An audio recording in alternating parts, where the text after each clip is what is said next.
الذين من قبلكم يا أيها الناس اتقوا ربكم الذي خلقكم من نفس واحدة وخلق منها زوجها وبث منهما رجالا كثيرا ونساء واتقوا الله الذي تساءلون به والأرحام إن الله كان عليكم رقيبا يا أيها الذين آمنوا اتقوا الله حق تقاته ولا تموتن إلا وأنتم مسلمون يا أيها الذين آمنوا اتقوا الله وقولوا قولا سديدا يصلح لكم أعمالكم ويغفر لكم ذنوبكم ومن يطع الله ورسوله فقد فاز فوزا عظيما وقال النبي صلى الله عليه وسلم إن أعظم النكاح بركة أيسره مؤونة وقال النكاح من سنتي بارك الله لنا في القرآن العظيم ونفعنا وإياكم بالآيات والذكر الحكيم. یہ مجلس نکاح کی ہے اور نکاح دین کا ایک حصہ ہے. اس میں پہلو دین کے ساتھ خوشی کا بھی ہے، لیکن یہ غالب دین کا حصہ ہے، عبادت ہے، اسی لیے مسجد میں افضل ہوتا ہے. اگرچہ ہو کہیں بھی سکتا ہے مگر بہتر نکاح بہترین جگہ مسجد میں اور بہتر دن میں. ہمارے حضرت حضور رحمۃ اللہ علیہ فرماتے تھے جمعے کے بعد نکاح ہو تو رات کو جو روشنی کرنا پڑتی ہے تو اس سے بھی بچ جائے، اور فرش فروش کا انتظام کرنا پڑتا ہے مسجد میں کرنے میں، اس سے بھی بچ جائے، کفایت ہو جاتی ہے. عید میں بھی دونوں رخ ہوتے ہیں کہ نہیں؟ عید کی نماز میں عید میں خوشی ہوتی ہے اور عبادت بھی سمجھتے ہیں. یہاں بھی یہی بات ہے مگر ہم یہاں نکاح کو خوشی سمجھتے ہیں، عبادت کا مفہوم ذہن میں نہیں آتا اور سوچتے ہیں یہ تو سبھی میں رائج ہے، لہذا یہ تو ایک اپنی ضرورت ہے، خوشی ہے، بس یہ عبادت ہے. اور جس چیز پر عبادت کا نام آ جاتا ہے تو پھر شریعت میں اس کا کوئی طریقہ ضرور بتایا جاتا ہے. عبادت جب ہے تو شریعت میں طریقہ ہوگا، نماز کا، روزے کا، زکوٰۃ کا، حج کا، عمرے کا، سب کے طریقے ہیں کیونکہ عبادت ہے. تو نکاح بھی عبادت. حدیث شریف میں فرمایا سب سے اچھا بابرکت نکاح وہ ہے جس میں خرچہ صرفہ کم سے کم ہو. جب انسان نکاح کر لیتا ہے تو اس کا آدھا ایمان صحیح ہو جاتا ہے، باقی آدھے کی فکر کر لے.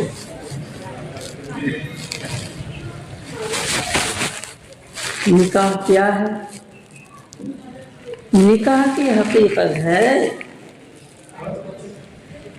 دولہا دلہن، لڑکا لڑکی دو گواہوں کے سامنے یہ اقرار کر لے، ایک کہہ دے میں نے تم سے نکاح کیا، دوسرا کہہ دے میں نے قبول کیا، بس ہو گیا.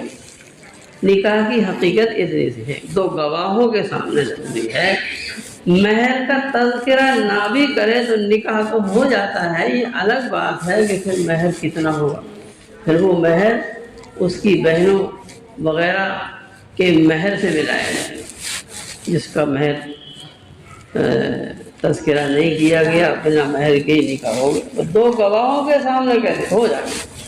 اور ہمارے حضرت اور مثال دیتے تھے کہ ارے لڑکا لڑکی کا ہونا بھی ضروری نہیں ہے، لڑکی تو ہوتی نہیں ہے، لڑکا بھی نہ ہو، دونوں اپنے وکیل بھیج دیں اور وہ دو گواہوں کے سامنے قبول کر تو ہو جائے. اتنا آسان ہے نکاح. مگر ہم نے اس کو کیسا بنا رکھا ہے کہ وہ ہماری بارات آئے گی، اتنے لوگ آئیں گے ہمارے میں، کیوں آئیں گے؟ نکاح کے لیے تو اس کی ضرورت نہیں، 2 گواہ شرط ہیں۔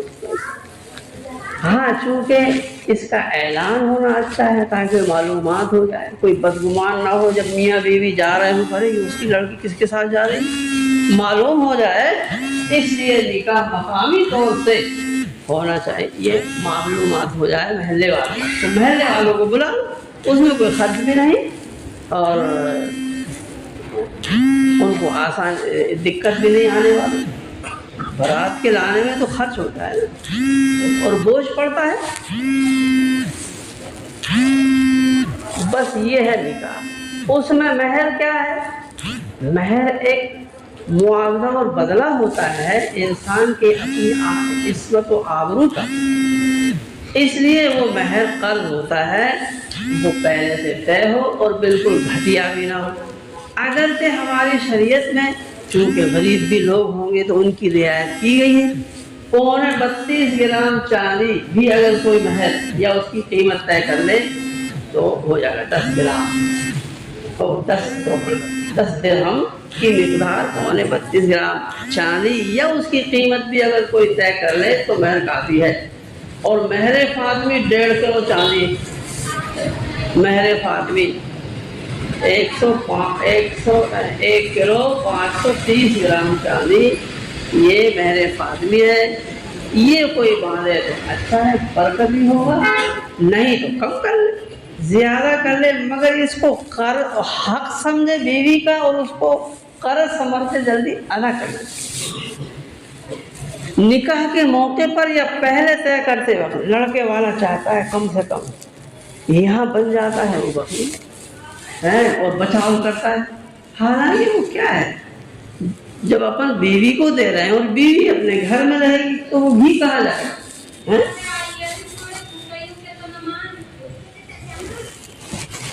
حدیث شریف فرمایا جس میں 4 باتیں ہیں اس کا ایمان کامل ہو جائے گا۔ جو اللہ کے لیے دے، من آتا للہ وہ منع للہ، جو دے یعنی خرچ کرے اللہ کے لیے، کسی کو دے رہا ہے، اور جو رک رہا ہے دینے سے وہ بھی اللہ کے لیے، کیونکہ اللہ تعالیٰ نے منع کیا ہے جس خرچ سے، اس خرچ سے وہ رک رہا، چاہے رواج میں وہ خرچ اچھا سمجھا جاتا ہو، اور جو اللہ کے لیے محبت کرے اور اللہ کے لیے دشمنی کرے وہ اس کا ایمان مکمل ہو۔ من آتا للہ وہ منع للہ وہ ابغض للہ وہ احب للہ فقد استقبل، اس کا ایمان کامل ہو۔ اس میں 4 باتیں ہیں، کہاں دے، شریعت سے کرنا چاہیے۔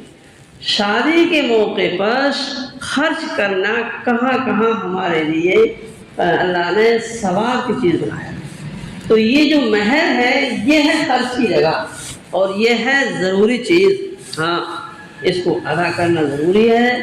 اگر ادا اب بھی کسی نے نہیں کیا ہو تو مرنے سے پہلے ادا کرے، ایسا نہ ہو کہ وہ بنا ادا کیے ہی رہ جائے اور مرتے وقت جو رواج ہے کہ اس بیوہ سے کہتے ہیں کہ تم معاف کر دو۔ کب کہتے ہیں؟ جنازہ رکھا ہے وہ کہنے تو وہ کیا کہہ سکتی ہے کہ میں معاف نہیں کروں، تو لحاظ میں وہ کہہ ہی نہیں سکتی، وہ تو یہی کہے گی دل چاہے نہ چاہے ہاں میں نے معاف کر دیا، وہ معاف نہیں ہوتا، لہٰذا معافی سے وہ معاف نہیں ہوتا، وہ قرض رہتا ہے اور قیامت میں دینا پڑے گا۔ تو مہر دینے کی چیز ہے، اور دوسری چیز ہے ولیمہ۔ یہ ولیمہ ایسا ہے کہ قرض سے نہ کرے اور شہرت کی نیت سے نہ کرے، صرف مالداروں کو نہ کھلائے، غریبوں کو بھی شریک کرے، تو اپنی ہے ان 3 حیثیتوں سے، یعنی نہ شہرت کی نیت ہے اور نہ قرض لے کر کھلا رہا ہے اور نہ اس کے کیا بتایا میں نے صرف مالدار۔ حدیث نے بتایا ہے کہ جس ولیمے میں مالدار بلائے جائیں اور غریبوں کو نہ بلایا جائے وہ بدترین کھانا، تو یہ شرط بھی منظور آئے گی کہ صرف مالداروں کو نہیں بلایا، غریبوں کو ہی بلایا۔ رشتہ داروں میں غریب نہیں ہے تو مسلمان ہونا کافی ہے، کوئی بھی مسلمان کو بلانا چاہیے، بلکہ چھانٹ کر بلانا چاہیے۔ اور اس زمانے میں اپنے قرب و جوار میں مدارس دینیاں ہوتے ہیں، اور ان کو اللہ کے رسول کا مہمان کہا جاتا ہے، مہمان رسول۔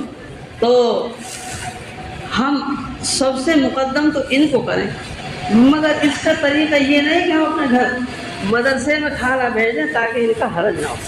وہاں جائیں گے تو یہ پھر جہاں جہاں سے گزریں گے وہاں کا اثر پڑے گا، بازاروں کا، دوسری چیزوں کا، اور حفاظت احتیاط کے خلاف بھی وہیں بھیج دیں کہ 10 بچوں کا کھانا ہماری طرف سے ہو جائے گا، اس میں اخلاص بھی ہوگا، اور یہ مطلب بہترین مہمان نوازی ہوگی، یہ بہترین مہمانوں کا کھلانا ہوگا۔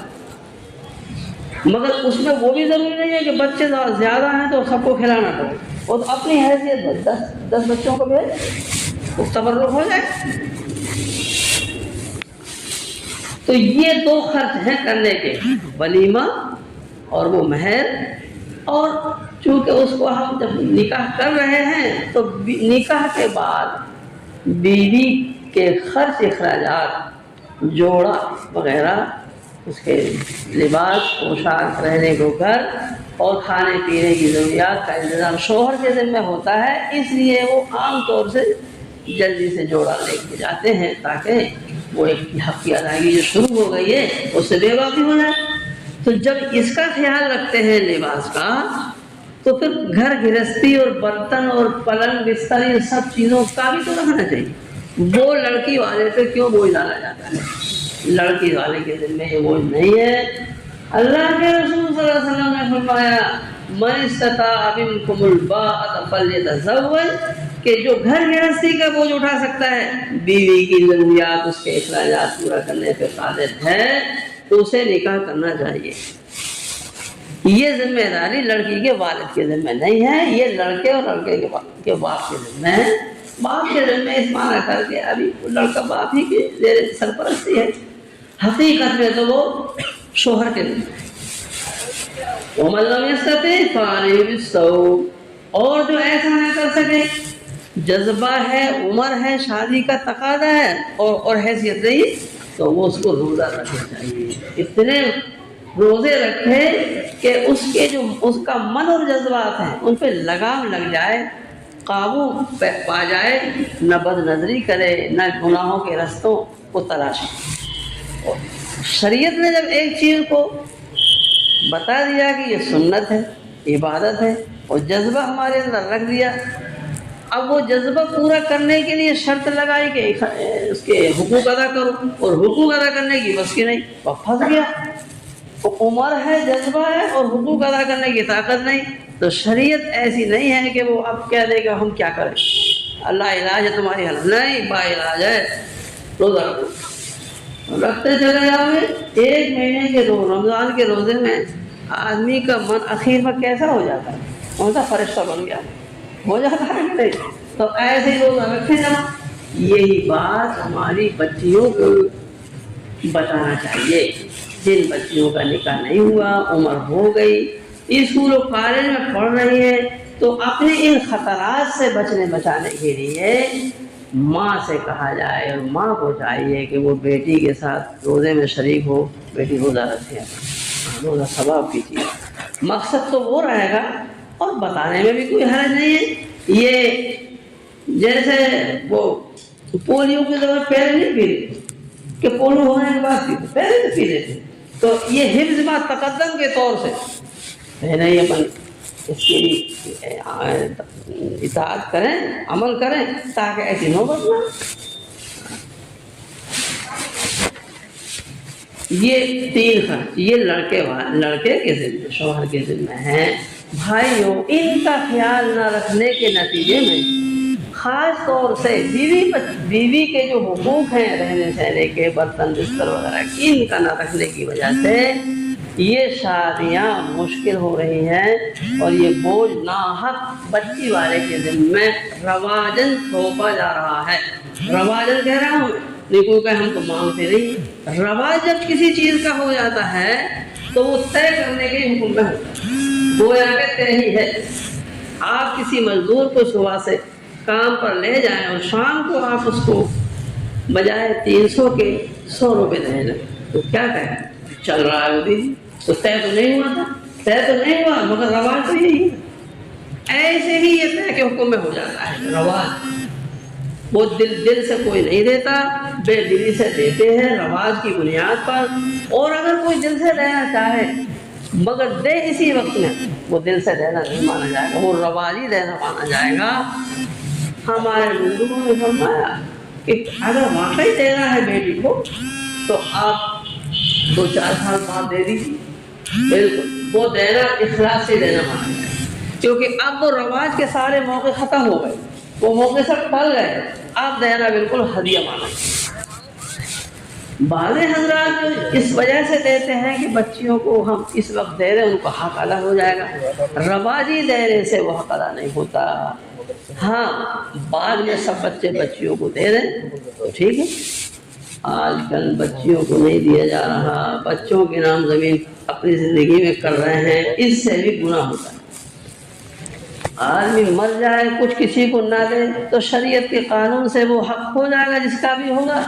اب اگر بھائی نہیں دیں گے بہنوں کو تو بھائی گنہگار ہوں گے، لیکن ابھی باپ گنہگار ہوتا ہے جب اپنی جیتے جی ہی وہ لڑکوں کے نام کر دیتا ہے اور بچیوں کو نہیں دیتا۔ تو اسے چاہیے یا تو دے سب کو برابر، لڑکی لڑکا ایک سمان، نہیں تو جو میراث کا قاعدہ ضابطہ ہے اس کے مطابق لڑکوں کو دگنا لڑکی کو ایک ایسا دے دے تو جائز ہے۔ اگر اس کے خلاف دے گا تو دینا تو نافذ ہو جائے گا، وہ مالک بن جائے گا مگر یہ گنہگار ہوگا۔ یہ مارو تو کیا ہے، چند روزہ چیز ہے گزران کی، تو اسے حق کے موافق استعمال کرنا چاہیے، خرچ کرنا چاہیے۔ ایک بات اور میں عرض کرتا ہوں، اگر ہماری بیٹی غریب گھر ہو اور ہم بچی کو دے نہیں رہے تو دوسرے کی بیٹی جو بہو بن کر آئی ہے وہ تو خوب ہمارے مال کو خرچ کر رہی، کھا رہی، بیٹے کے تحت بہو، اور ہماری بچی ہماری اولاد ہو کر وہ غربت سے زندگی جی رہی۔ یہ کون سا انصاف؟ یعنی اپنی بیٹی حقیقی بیٹی ہے مگر چونکہ دوسرے گھر ہے اس لیے وہ پریشان رہے، ہم نہیں دیں گے، اور دوسرے کی بیٹی جو ہمارے گھر بہو بن کر آئی ہے وہ خوب کھاتی ہے، اسے دینا خرچ کرنے کا بات ہے۔ یہ کوئی انصاف کی بات ہے؟ لڑکی والے کے ذمہ میں کیا خرچ ہے شادی کے موقع؟ منگنی کا خرچ جو ہو رہا ہے یہ شریعت سے ہٹ کر ہے، کیونکہ منگنی کا تعلق ہے پیغام منظور کرنے سے۔ تو سچ بتاؤ کیا منگنی جس وقت کرتے ہیں اس وقت پیغام منظور کرتے ہیں یا پہلے ہو جاتا ہے؟ بات پکی پہلے ہو جاتی ہے، تو اب منگنی کیا ہوئی؟ صرف خرچ اور فضول خرچی ہے، اصلی منگنی پہلے ہو جاتی ہے۔ اب تو یہ ہماری رواجی منگنی ہے جسے ہم نے مشکل بنایا، اوروں پر کو بھی مشکل میں ڈالا ہے۔ تو ایسی منگنی سے بچیں اور شریک ہونے کرنے سے بچیں اور شریک ہونے سے ہی بچیں۔ دوسری چیز یہ شادی میں شرکت ہے تو ولیمہ جیسا میں نے عرض کیا، ولیمہ میں اپنے لوگوں کو، خاص لوگوں کو جن کو بلانا ہو بلا لیجیے، مگر خدا کے لیے لڑکی والے کے یہاں نہ لائیے۔ 2, 5, 10 مہمان تو کبھی بھی آ جاتے ہیں، اتنے میں تو کوئی حرج نہیں ہے، مگر زیادہ جس پر برات کا نام ثابت آئے وہ چیز گناہ ہے، وہ چیز منع ہے۔ چاہے لڑکی والا مالدار ہو، وہ کہے کوئی دقت نہیں آپ کو 100-200 آ جائیں، کیونکہ صرف یہ عمل اس تک محدود نہیں رہتا، پوری قوم پر اثر ہوتا ہے، پوری قوم متاثر ہوتی ہے۔ دوسرا کہے گا میں کیسے نہیں بناؤں، کہیں گے یہ تو تم تو مجھ سے زیادہ مالدار ہو، انہوں نے بلایا تھے تم منع کر رہے ہو۔ بہت سے خرچ اخراجات جو دباؤ اور لحاظ میں ہوتے ہیں وہ گناہ ہی ہوتے ہیں، ظاہر چاہے ان کا دعوت ہو، ثواب ہو، اکرام ہو، مگر شریعت کی کسوٹی پر گناہ ہو۔ ایک آدمی حج کو گیا، اس نے چاہا کہ بار بار مہمان آ رہے ہیں، پریشانی ہو رہی ہے، ایک ہی بار بلا لو اور مجھے معافی بھی مانگنا ہے اس لیے میں ایسا کرا لوں، تو وہ اس نے بلایا اس مقصد سے، اس کا مقصد صحیح رہا۔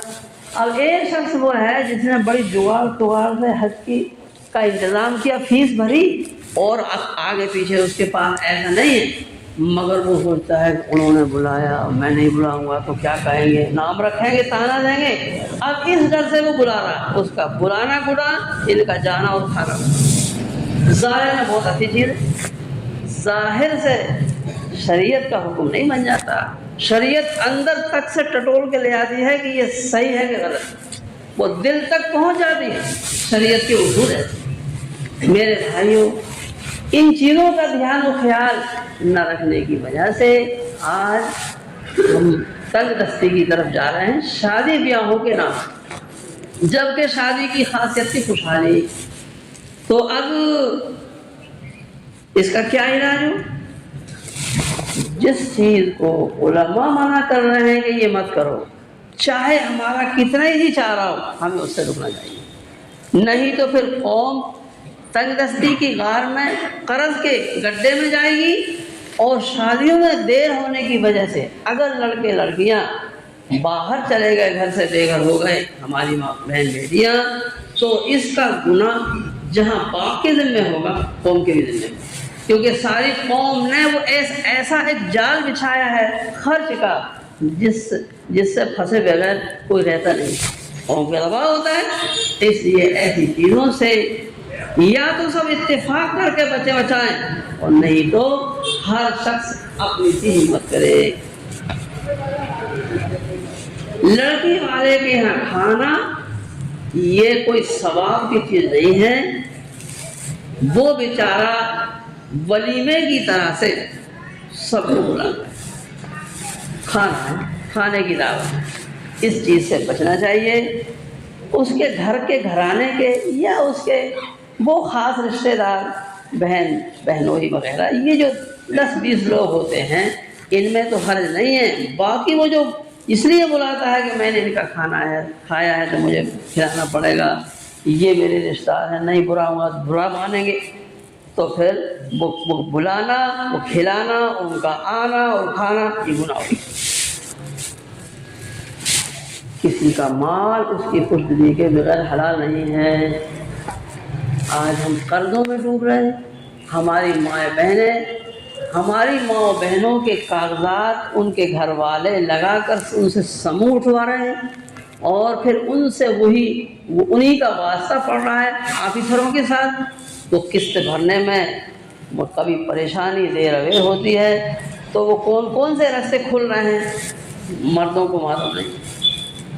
مجھے بتایا گیا ہے، اور یہ معتبر خبریں ہیں، کہ عزت تک لوٹی جاتی ہے کبھی، کہ آفیسر معاف کر دیں گے، ان سے بات کر لو جا کے، فلاں جگہ چلی جاؤ، وہاں چلی جاؤ۔ کیا ہے؟ ہم اپنے حساب سے مال کمانے میں حلال کا اہتمام کریں، اور حلال روزی تو وہ مختصر ہوتی ہے، حرام دوارا شناف آ جاتی۔ جب حلال مختصر ہے تو وہ فضول خرچے کو برداشت نہیں کر پاتے، کہ ہم جو چاہیں خرچ کریں اور وہ باقی رہے، نہیں متاثر ہو جائیں۔ تو جب روزی حلال طریقے پہ کمائیں اور کما رہے ہیں، تو خرچ کرنے میں پھر دہانے میں کھولیں، نہ شادی کے موقع پر، نہ دیہات کی وجہ سے دوسرے موقع پر، نہیں تو پھر ہماری بہن بیٹیوں کی عزت آبرو جو ہم اپنے سامنے لٹتے دیکھ رہے ہیں، اور وہ خبریں سن رہے ہیں، پوری قوم کا سر نیچا ہو جاتا ہے، اور آخرت کا وبال الگ ہے۔ خدا نہ خواستہ وہ دل سے ہی کافر ہو گئی غیروں کے ساتھ جا کر، تو کتنا بڑا نقصان ہوگا۔ 1000 کافر اگر ایمان میں داخل ہو، یہ خوشی کی بات نہیں ہے، غم اس سے اتنی خوشی نہیں ہوگی جتنی خوشی یہ ہے کہ ہمارا ایک مسلمان مرد یا عورت اسلام پر باقی رہے، ادھر نہ جائے۔ اگر ادھر چلا گیا تو ایک کا جانا یہ اتنا گھاٹا ہے کہ 1000 نئے اسلام میں آتے تو اس گھاٹے کی بھرپائی ان سے نہیں ہوگی، کیونکہ ہم سے کوئی مطالبہ نہیں ہوگا ان لوگوں کو، وہ نہیں آ رہا ہے نا۔ لیکن ایک لڑکی ہماری اسلام سے دوسری طرف چلی گئی، جنت سے جہنم کی طرف ہمیشہ گئی، یہ قوم سے بات پر اس کا سبب ہے۔ اللہ تعالیٰ کے یہاں اس قوم سے پوچھا جائے گا کہ اس کو بھاگنے پر مجبور کیوں کیا، مرتد ہونے پر مجبور کیوں کیا۔ اور یہ شادی بیاہ چند روزہ ہوتے ہیں، زندگی کتنی ہے، 50-60 سال کی عمر۔ شادی کے تعلق سے تو یہ جذبات 50-60 سال تک ہی رہتے ہیں، تو 20-25 سال کی عمر میں شادی تھی، 25-30 سال کا زمانہ، اگر ہم اس کو نبھا لیں اور غریب سے شادی کر لیں اور من پسند بھی نہیں ہوئی تو کوئی بات نہیں ہے، ماں باپ نے کر دی ہے، اس کو نبھا لیں، تو کون سا بڑا مسئلہ ہے۔ چند دنوں کے بعد تو انشاءاللہ آخرت میں پھر جنت میں بیویوں سے ہمیشہ ہمیشہ کے لیے نکاح ہوگا اور ہمیشہ بہترین بیویاں ہوں گی وہ۔ یہ تو سفر کی ضروریات جیسا انتظام ہے ہمارے لیے، سبھی کے لیے نبھا لینا چاہیے۔ ہمارے یہاں ایک باورچی آئے تھے راحت گڑھ، تو وہ کہہ رہے تھے روٹی بنانا کیسے سیکھا؟ میرے کہنے لگے میرے ماں باپ نے پاگل لڑکی سے میرا نکاح کر دیا، پاگل تھی۔ تو میں نے یہ سوچا کہ ماں باپ نے کیا ہے اس لیے میں اس رشتے کو نبھاؤں۔ ان پڑھ انگوٹھا ٹیک تو کہہ رہا ماں باپ نے کیا، پاگل تھی تو کہا مجھے کو کھانا بنانا پڑتا، کبھی بنا دے اور کبھی مجھے کو بنا کھلانا پڑتا۔ بچے بچیاں پیدا ہوئے، جب کوئی بچی تھوڑی سیانی ہو گئی کہ وہ پکا سکے تو اس سے مدد ملی، جب تک میں نے بنایا۔ دیکھو میں نے کہا یہ اللہ کا بندہ انگوٹھا ٹیک ہے اور یہ بیوی کو کتنا نبھا رہا ہے، پاگل کو، اور آج کہتا مجھے پسند نہیں۔ پرسوں معلوم ہوا کہ ایک لڑکا 1 آدھ مہینے کے بعد کہتا ہے مجھے پسند نہیں۔ کیوں پسند نہیں؟ میں نے دیکھا نہیں تھا۔ 1 مہینے کے بعد شادی کے کہہ رہا شریعت نے بتایا مستحب ہے لڑکے کو لڑکی دکھا دو، لڑکی کو لڑکا دکھا دو، مگر ہم عیب سمجھتے ہیں۔ جو چیز مستحب بہتر ہے اس کو ہم عیب سمجھیں گے تو ہم آگے عیب دار بنیں گے اور اس سے نقصان ہوگا۔ اب وہ کہہ رہا مجھے پسند نہیں، اب کہہ رہا کتنی بے تکی بات ہے۔ تو اس بیچارے نے نبھایا، ابھی تک موجود ہیں، وہ کہہ رہے ہیں کہ میں تو نبھاؤں گا اس رشتے کو۔ وہ بابا جی کہہ رہا ہوں میں، تو یہ چند روزہ دن کی چند روزہ ساتھ ہے یہ بیوی کا شوہر کا، سفر کی چائے کھانے کی طرح سمجھنا چاہیے، پھر انشاءاللہ وہاں ملیں گے۔ اچھی بیویاں اچھے شوہر ان کو یہ انشاءاللہ آخرت میں ہمیشہ کو ملیں گے۔ تو زیادہ چھان بین اور زیادہ دیر ابھی نہیں کرنا چاہیے، مالدار اور آمدنی اور جہیز کے لالچ میں، گاڑی گھوڑے کے لالچ میں رشتہ دیر کرنا، ان کو مجبور کرنا، یہ اپنے قوم کو اپنے آپ کو گویا ضائع کرنا، برباد کرنا، بدنام کرنا ہے۔ تو ان چیزوں سے اپنے آپ کو بچائیں۔ شادی کیا ہے؟ 2 خاندان ایک ہو جاتے ہیں، ایک ہونا ہے دونوں خاندانوں کا، اجنبی لڑکا اجنبی لڑکی، لیکن رشتہ ہو گیا، نکاح ہوتے ہی وہ کتنے قریب ہو جاتے ہیں، ایک بدن ہو جاتے ہیں، کوئی پردہ نہیں۔ تو نکاح کے ذریعے سے ایک دوسرے کو ایک نعمت ملتی ہے، دونوں خاندان ایک ہو گئے۔ لڑکی کے لیے شوہر کی نعمت، شوہر کے لیے بیوی کی نعمت، اور لڑکی والوں کے لیے داماد بیٹے کی طرح ہوتا ہے، اور لڑکے والوں کے لیے بہو بیٹی کی طرح ہوتا ہے۔ سسر اور بہو کا کبھی نکاح نہیں ہوتا، ساس اور داماد کا کبھی نکاح نہیں ہوتا، کتنا گہرا رشتہ ہو جاتا ہے۔ تو جب نعمت ملی ہے تو اس موقع سے اپنے دین میں سنت میں نصیحتیں کی گئی۔ جب نکاح ہوتا ہے تو وہ نصیحت خطبے میں اس سے متعلق کی جاتی ہے۔ 3 آیتیں سنت ہیں تو پڑھی جاتی ہیں۔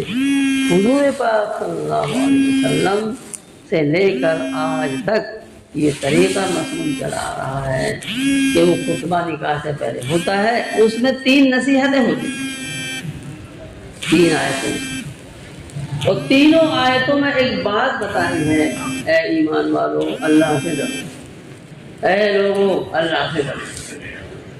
کیوں؟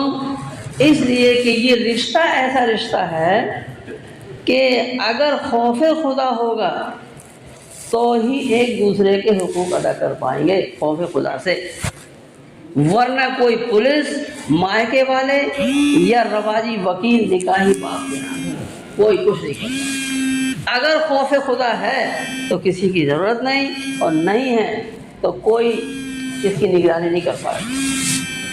شوہر اگر سردی کرے، اسے ٹارچر کرے، پریشان کرے تو کون کیا ثبوت؟ میں نے کب کیا بتاؤ؟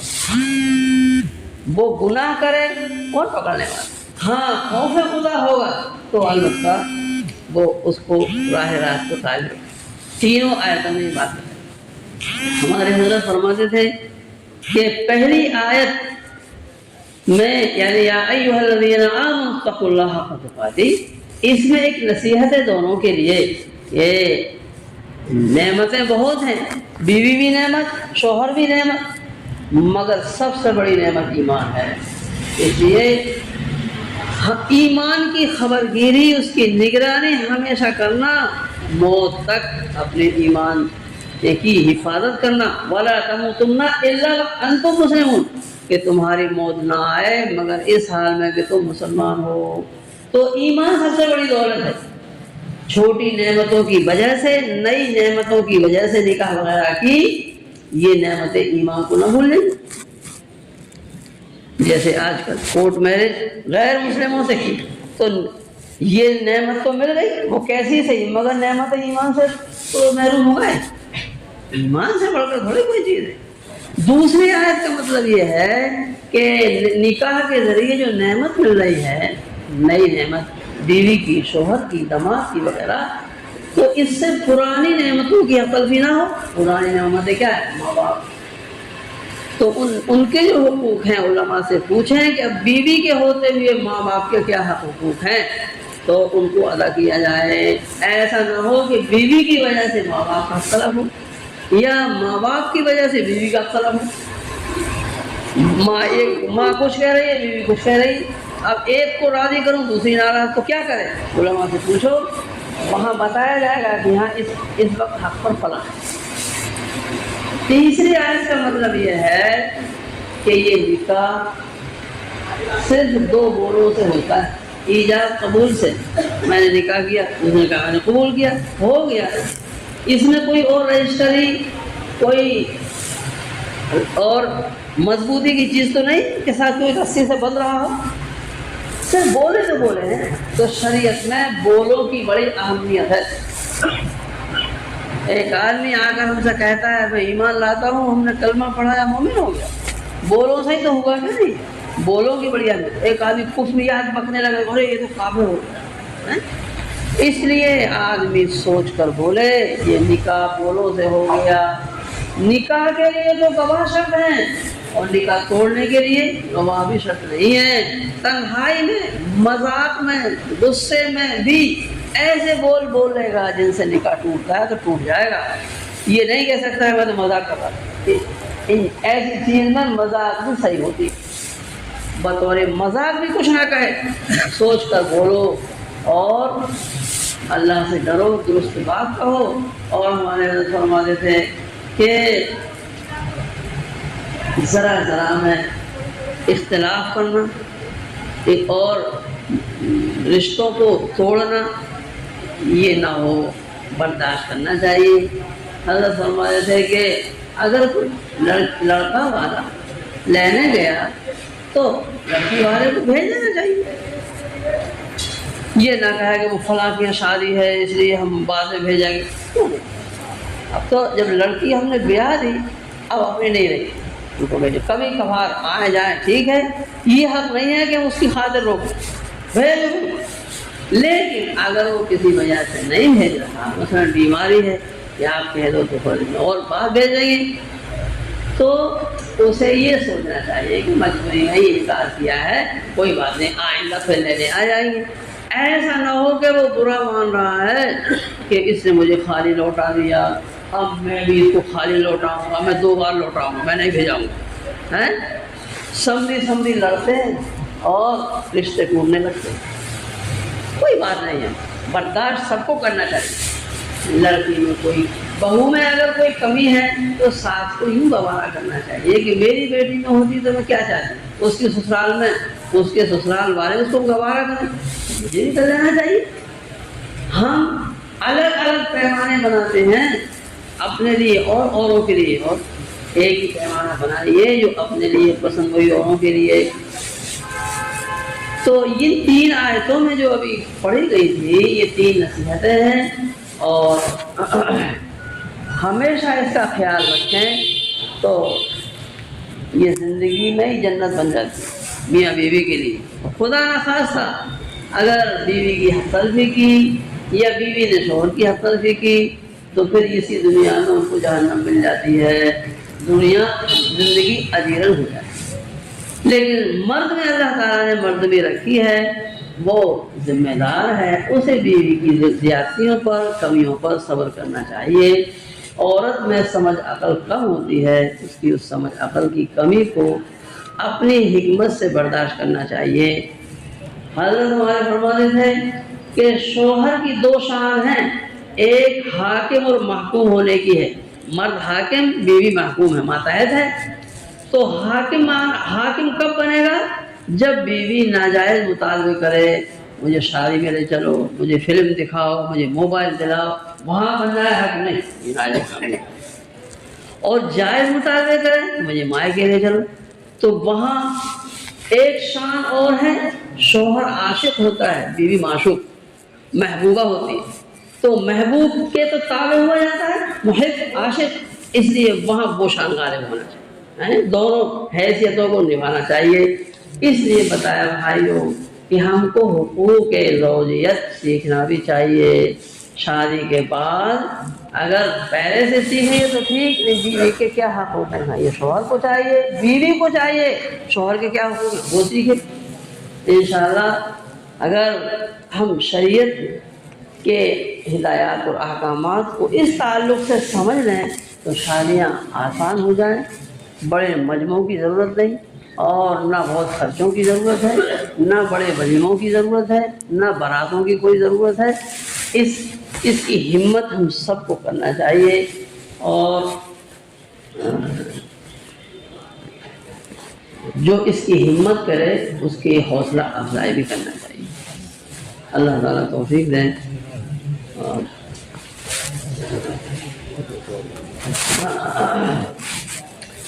ہاں کچھ چیزیں جو بطور رسم کے ہیں، ایک چیز یہ وکیل بنانے کی رسم ہے کہ وہ لڑکے والوں کی طرف سے خاص طور سے نامحرم کو بنایا جاتا ہے، یہ چیز اچھی نہیں ہے۔ لڑکی کا محرم وکیل ہونا چاہیے، پہچانتا ہو کہ یہ فلاں بچی ہے، یہ بھتیجی ہے، بھانجی ہے، وہ اس کی آواز پہچانتا ہو، اس کے تشخص کو جانتا ہو یہ وہی ہے، یہ ہونا چاہیے۔ اگر نامحرم بھی بن جائے تو وقتی طور سے ہی بنتے ہیں، آگے اس کا کوئی سلسلہ چلتا نہیں ہے، مگر اس کے ساتھ جو رشتہ نہ اپنایا جاتا ہے یہ گناہ کی بات ہے۔ اس کو بیٹی جیسا یا اس کو باپ جیسا مانا جاتا ہے، اسے بلایا جاتا ہے، یہ چیز غلط ہے۔ اور اگر کہو کہ وہ اس لیے بنایا جاتا ہے کہ آئندہ وہ خیال رکھے گا، کبھی کوئی بات ہوئی، تو یہ پہلے سے ہی بدگمانی ہے اپنے دماغ کے ساتھ۔ اگر یہ خیال نہیں رکھے گا تو وہ رکھے گا، کچھ نہیں رکھے گا، یہ غلط ہے۔ اس مسئلہ سے نہیں بنانا چاہیے، لڑکی ہی والے کی طرف سے مجھے معلوم ہوا، ماشاء اللہ یہی ہمت کی اللہ تعالیٰ۔ بس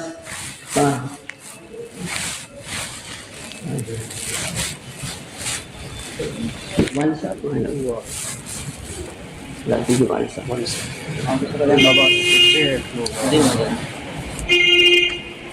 ایک گواہ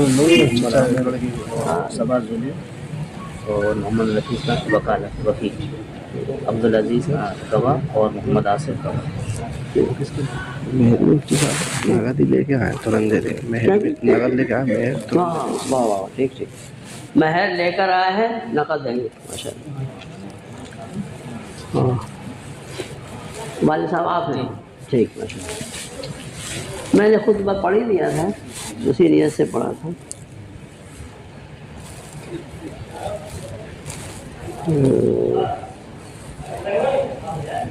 مہر کتنا ہے؟ کتنا ہے؟ ابھی لکھا 50,000 50,000 ہے، ٹھیک۔ دونوں کی رضامندی سے ہوا تو اٹھائیے. آپ کی بیٹی صبا زبی ٹھیک ہے. فاروق خان والد سواری محمد شریف صاحب. والدہ شفیق محمد شفیق والد شوہر عامر خان عامر خان اور شفیق. ان کے والد شفیق عامر خان کے والد شفیق. آپ قبول کرائیے کہیے میں نے اپنی بیٹی صبا زبی کا نکاح بعوض 50,000 روپے کے عامر میاں آپ کے ساتھ کیا. کیا آپ نے اسے اپنے نکاح میں قبول کیا؟ حضور سب کو سنائیں گے. میں نے اپنے نکاح میں قبول کیا. بارک اللہ رب بارک اللہ.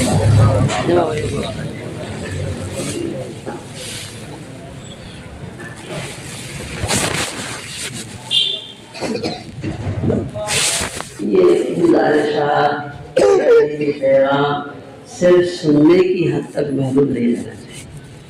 قوم کے ذمہ دار ہوتے ہیں ان کو کچھ نہ کچھ طے کرنا.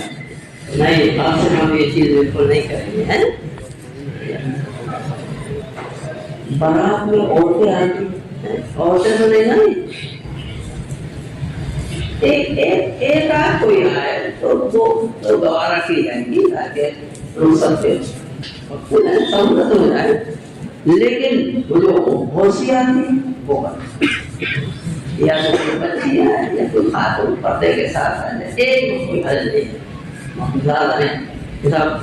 چار بہنیں ہیں تو چار جان اور ہے تو وہ برات بن گئی اور عورتیں زیادہ بن گئی. یہ گناہ کی بات ہے اور خطرے کی بات ہے. تو میری گزارش ہے میں جاتا نہیں شادیوں میں نکاحوں میں تو آ گیا اس مقصد سے بھی کہ ہم بدلاؤ لائیں اور جو چیزیں علماء گناہ بتا رہے ہیں ان سے. یہ فوٹو بھی ہوتے ہیں ویڈیو بنتے ہیں ان سے بھی معلوم مت جاؤ. بفر سسٹم ہو مت جاؤ. معلوم ہو پہلے رک جاؤ پہنچ گئے واپس آ جاؤ. نہیں کھائیں کیوں کیا؟ یہ عورتوں کا مجموعہ مخلوق بات صحیح نہیں. جہاں بہار ہوتا ہے کھانے پینے کا بہار میں دعوت کہاں ہوئی؟ معاوضہ جب طے ہو گیا تو پھر وہ خدا نہیں مانی جاتی. ایسی جگہ پہ بننا چاہیے اور بہار چھوڑنا چاہیے. مختصر طریقے پہ کریں اور اللہ تعالیٰ توفیق دے تو بچی والا اپنی بچی کا خرچ اٹھا کے عمرے پہ بھیجے اور لڑکے والا اپنے بیٹے کو بھیجے. دونوں کو عمرے پہ بھیجے تو اللہ تعالیٰ کے گھر کا دیدار کر کے انشاءاللہ جلدی دینداری ہو جائے. بہت وہ کیا کہتے ہیں ایمرجنسی وارڈ میں جیسے جلدی علاج ہوتا ہے ایسے ہی ہمیں ایمان جلدی سے طاقتور ہو جائے. دعا الحمدللہ رب العالمین والصلاۃ والسلام علی سید الانبیاء والمرسلین محمد وآلہ وصحبہ اجمعین. ربنا آتنا فی الدنیا حسنۃ وفی الآخرۃ حسنۃ وقنا عذاب النار. یا اللہ ہم سب کو خوشی میں جذبات میں اپنی غلامی اپنے احکام کی پابندی کی توفیق عطا فرما. اس نکاح کو قبول فرما اور میاں بیوی میں الفت محبت ہمدردی غمخواری پیدا فرما اور اس نکاح کے ذریعے دونوں خاندانوں میں دینداری کی ترقی عطا فرما. ان دونوں میاں بیوی کو ایک دوسرے کا حق ادا کرنے کی توفیق عطا فرما اور اس رشتے کو دنیا میں اور جنت تک سلامتی عطا فرما. یا اللہ اس نکاح کو باعث خیر و برکت بنا. ان کی خوشحالی مالداری کا ذریعہ بنا اور جو غلطی کوتاہی جانے انجانے میں ہو گئی ہو اس کو اپنے فضل و کرم سے معاف فرما. بقیہ امور ولیمہ وغیرہ سب سنت کے مطابق انجام دینے کی توفیق عطا فرما. یا اللہ اور جتنے اچھے کاموں پر کرنے کی انہوں نے ہمت کی اور برائیاں چھوڑنے پر ہمت کی اپنے فضل و کرم سے ان کی ہمت کو قبول فرما. لڑکی والوں کو بھی اس ہمت کو قبول فرما. انہوں نے بھی یہ وکالت کی رسم کو ختم کیا ہے اور کچھ تقسیم کرنے میں بھی خود نے تقسیم کرنے کی ہمت کی ہے ارادہ کیا. یا اللہ اور جو انہوں نے ہمتیں کی ہیں ایسے ماحول میں ان کی اس ہمت کو قبول فرما اور ان کو اور دین و شریعت پر عمل کرنے کی خوب خوب توفیق عطا فرما اور ان کے عمل کو اوروں کے لیے نمونہ بنا اور سب حضرات کو ہمت کے ساتھ کفایت اور سنت و شریعت کے مطابق سب کام خاص طور سے شادی وغیرہ انجام دینے کی توفیق عطا فرما. امت کے خرچ اخراجات غلط جگہ ہونے سے امت کو عقل و سمجھ عطا فرما کر اس کو روک دیجیے اور امت کے مال و جان میں برکت عطا فرما دیجیے. تنگ دستی کو خوشحالی سے تبدیل فرما دیجیے. ہماری بہن بیٹیوں کی آبرو کی حفاظت فرما اور ان کو مسلم شوہر نصیب فرما. یا اللہ ارتداد کے راستے بند فرما اور قوم کے لیے جہاں سمجھداری برتنا ضروری ہے وہاں سمجھداری برتنے کی اور فضول خرچیاں چھوڑنے کی توفیق عطا فرما اور ہم سب کے اس حاضری کو یا قبول فرما اور اس نکاح کو قبول فرما اور فضل و کرم سے ہماری باقی ضروریات پوری فرما اور سب سنت و شریعت کے مطابق پوری کرنے کی ہمیں توفیق عطا فرما. اور اس وقت ہم سب کی جائز آرزوؤں کو جو ہمارے دلوں میں ہیں آپ کے فضل و کرم سے پورا فرما اور جن دعاؤں کو حضور پاک صلی اللہ علیہ وسلم کے وسیلے سے صلی اللہ. یہ اس کے شکل میں دے دی. اب دیکھ لیجیے مہر نقد دے دیا ہے لڑکی کے والد صاحب کو سونپ دیا ہے نقد ماشاء اللہ. اب آپ کا کوئی حق نہیں وہ کہیں بھی خرچ کرے ہوئے وہ بھائیوں کو دے دے ماں باپ کو دے دے کوئی اپن رہے نہیں اس کے حق میں. کس کی طرف سے یہ لڑکی والوں کی طرف سے ہی بٹ رہا ہے ماشاء اللہ. لڑکے والے کچھ لے کے آؤ بھی تقسیم کرتے لڑکے والے کچھ لے کے تقسیم کرتے. تم نے سوچا کہ وہ نہیں بانٹیں گے تو بدنامی ہو وہیں بانٹ لینا وہیں بانٹ لینا. ہاں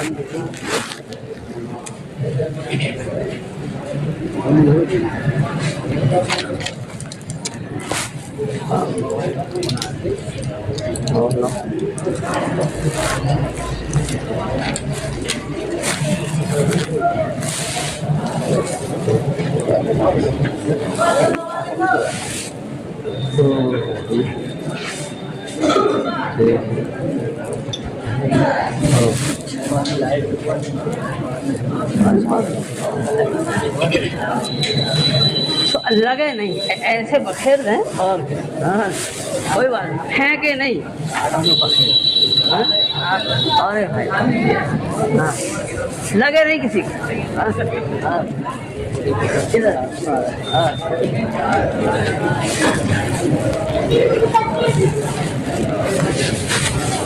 اور آپ بانٹ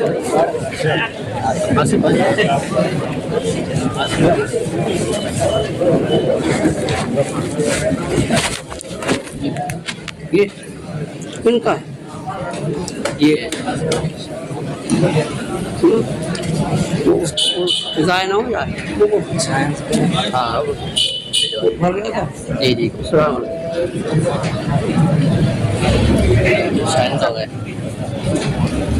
شایان